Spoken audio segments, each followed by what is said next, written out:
So the topic's going to be how to deal with employees when you're thinking about selling your business, whether you sell it to an outsider, to a family member, or to another employee. For us in our business, the person who does this is Joel Hunter. He's a partner in Halifax. He's got 30 years experience with professional service and family affairs. He holds a Master's of Science degree in training and human resource management, and he's also a family facilitator for the Canadian Association of Family Enterprise. That is a tremendous asset that goes with his job, because he's able to work with all the tax issues as well as all the family issues at the same time. He's a tremendous person.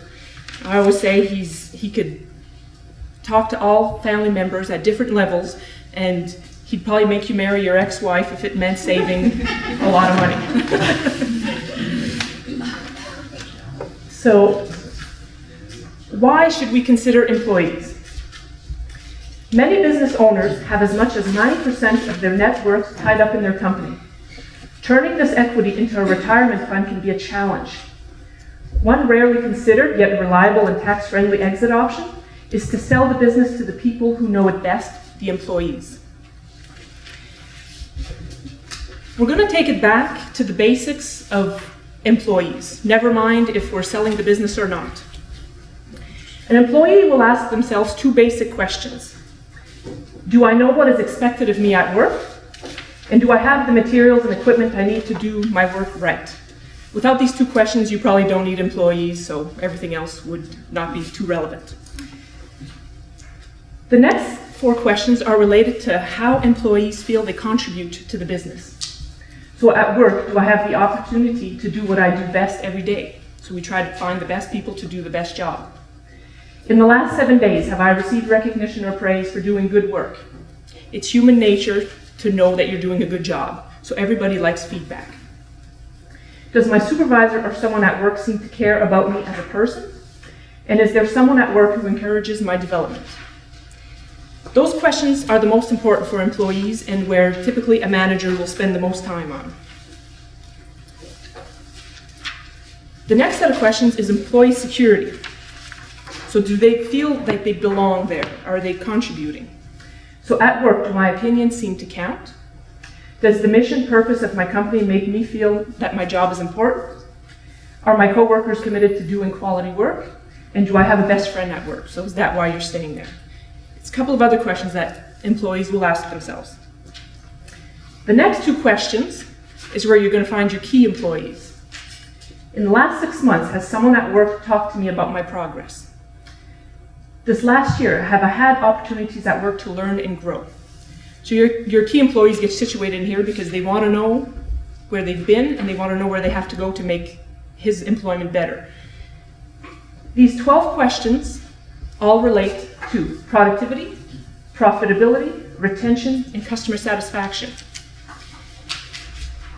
When someone is looking at buying your business, these are important. And they're going to go look at the foundation of your business, which are your employees. They're going to want to know who's there, the styles of work that they do, their goals, their needs, their motivation.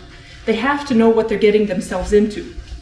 Now, they have to be prepared. So if you're looking at buying a business and it's a retail company, and you come in and everybody's just sitting there, that might either, first of all, scare you away and say, nope, I don't have the patience to deal with that.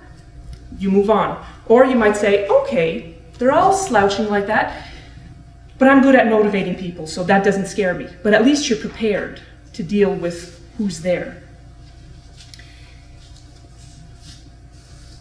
I want to talk about hidden costs when you don't consider your employees and you're thinking about selling your business. If you're not open with your employees, and I know confidentiality sometimes is an issue, but if they find out through rumors, they might say, you know what, yeah, you're selling the business, I'm out of here. So you might lose your key employees at the most opportune time that you need them. So your key employees are the go-getters, the ones who have valuable know-how of doing the job. They have the technical knowledge, they have the relationships with the client. If you lose them, you might be losing a chunk of your profit. Because if he leaves, the client might leave with him. So you want to try to be as open as you can with your employees. So with lack of proper communication, rumors will lead to worries and will lead to distractions. You'll lose productivity, you'll have higher benefit costs, and you'll have poorer client relations. Again, that's all affecting your bottom line. I want to talk a little bit about higher benefit costs, which Pam, you talked about the insurance for your employees. If you were to be closing up your business and the buyer wants to downsize it and you have to lay people off, if you don't properly communicate with your employees this layoff, you're going to have higher severance to pay. So if you planned for it, you could have proper things in place like insurance to be able to pay the severance package. Another good reason to keep things good with your employees when you're going through this and letting them know what's going on is that if you do have to lay them off and you do give them enough notice, they're probably more apt to understand what you're going through and be there for you till the end. Versus if you don't tell them anything and you just lay them off, and then let's say the deal gets extended and you have to stay open an extra month, those employees aren't really going to want to help you out in that extra month. So again, the benefit cost of losing employees could be pretty high. So the best way to do this is to plan and to be proactive. So when you plan, it could take anywhere from up to 2 months to a couple of years to do this. So if you're proactive and you try to think about everything you got to think about, it's just going to be smoother. It's like that song, and Mo, you said it in your presentation. If you don't know where you're going, you might end up somewhere else. So the better planning you do, the better it is. So when you're planning, often of the time, people think, I just have to think about my accountant, I have to think about my lawyer, you have to think about the soft issues. And they're more important, and you have to have them settled before you even start planning your taxes or your legal fees or anything like that. And timeline, you have to have a timeline of when this is going to happen. Some people might say, I want to be out of this business in 1 year. Some other people might say, I want to be out in 10. So there are things that you could do at every step. So the timeline is very important. Setting out your planning team. A couple of people have alluded to that. It is very important. You don't need just an accountant. Your accountant will say you need your lawyer for this. Your lawyer will say you need your business broker for this. Your business broker will say, well, you need your insurance for this. So you got to get the best team in place, and you can't really do it with just a few of them. So how to plan. You got to find out the skills that are within your business. So what is needed to tackle the company's upcoming challenges? What kind of character does it take to run your business? Candidates. Who has the potential? You might want to pass the business on to your son, but your son spends his day in front of the TV on the computer. He might not be the best person to continue your business, so you have to know that. Weaknesses. You have to identify them and work with them. Not everyone is good at everything. But when you know the weaknesses, you could work with them. Mentoring is very important. Transmitting your knowledge through experience, that's probably the most valuable asset someone could have, because what's up here is not necessarily what's in everybody's mind. And communication.